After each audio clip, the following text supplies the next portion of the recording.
Supreme court में private ज़मीन पर स्कूल बनाने के खिलाफ दरख्वास्त पर समाअत। चीफ जस्टिस काजी फाइज ईसा ने रिमार्क्स दिए कि स्कूल बनाने की मंजूरी 1994 में हुई तो दरख्वास्त 20 साल बाद क्यों दायर की। आपका पूरा ख़ानदान गांव में रहा और किसी ने आकर स्कूल बनाने वालों से पूछा तक नहीं। तालीमी दरगाह बनाकर आपने सवाब का काम किया है। अदालत ने ज़मीन के बदले मुआवजा देने की दरख्वास्त खारिज कर दी है। इसी हवाले से तफसीलात जान लेते हैं इकरामुल्लाह जोया से। जी इकराम, आगाह कीजिएगा इस हवाले से। जी देखिए, सुप्रीम कोर्ट में प्राइवेट जमीन पर स्कूल बनाने के खिलाफ दरखास्त पर समाअत हुई है।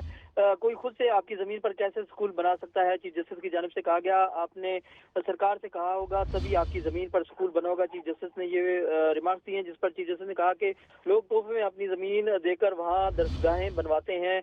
हमारी जमीन पर बिना इजाजत स्कूल बनाया गया। वकील दरखास्त गुजार ने मौके इख्तियार किया, जिस पर चीफ जस्टिस ने कहा कि स्कूल बनाने की मंजूरी 1994 में हुई तो दरखास्त 20 साल बाद क्यों दायर की गई। आपका पूरा खानदान गांव में रहा और किसी ने आकर स्कूल बनाने वालों से पूछा तक नहीं। और चीफ जस्टिस काजी फाइज ईसा ने कहा कि तालीमी दरसगाह बनाकर आपने तो सवाब का काम किया है। आप इतना सवाब को पैसों में तब्दील करके क्यों खराब करना चाहते हैं। ये चीफ जस्टिस की जानिब से रिमार्क दिए गए, जिस पर चीफ जस्टिस ने कहा कि स्कूल बनाना सदका जारिया है, आखिरत में इसका सवाब मिलता रहेगा।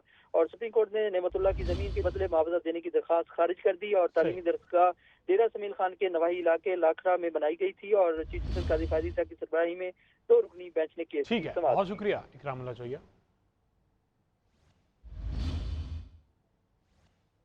सुप्रीम कोर्ट ने शहरी की ज़मीन के बदले मुआवजा देने की दरख्वास्त जो है वो भी खारिज कर दी है। सुप्रीम कोर्ट में प्राइवेट ज़मीन पर स्कूल बनाने के खिलाफ दरख्वास्त पर ये समाअत हुई है और स्कूल बनाना सदका जारिया है, आखिरत में इसका सवाब मिलता है, ये कहना था चीफ जस्टिस की जानिब से। कोई खुद से आपकी ज़मीन पर कैसे स्कूल बना सकता है, ये सवाल किया गया चीफ जस्टिस की जानिब से। और ये भी कहा कि स्कूल की मंजूरी 1994 में दी गई, आपने दरख्वास्त 20 साल बाद क्यों दायर की। आपका पूरा ख़ानदान गाँव में रहा, किसी ने आकर स्कूल बनाने वालों से पूछा तक नहीं। सुप्रीम कोर्ट में प्राइवेट ज़मीन पर स्कूल बनाने के खिलाफ दरख्वास्त पर यह समाअत हुई है और चीफ जस्टिस ने कहा कि स्कूल बनाना सदका जारिया है, आखिरत में इसका सवाब मिलता है। आप पैसों में तब्दील करके सवाब को क्यों ख़राब करना चाहते हैं। स्कूल की मंजूरी 1994 में दी गई थी, आपने दरख्वास्त 20 साल के बाद क्यों दायर की है। और आपका पूरा ख़ानदान गाँव में रहा, किसी ने आकर स्कूल बनाने वालों से क्यों नहीं पूछा।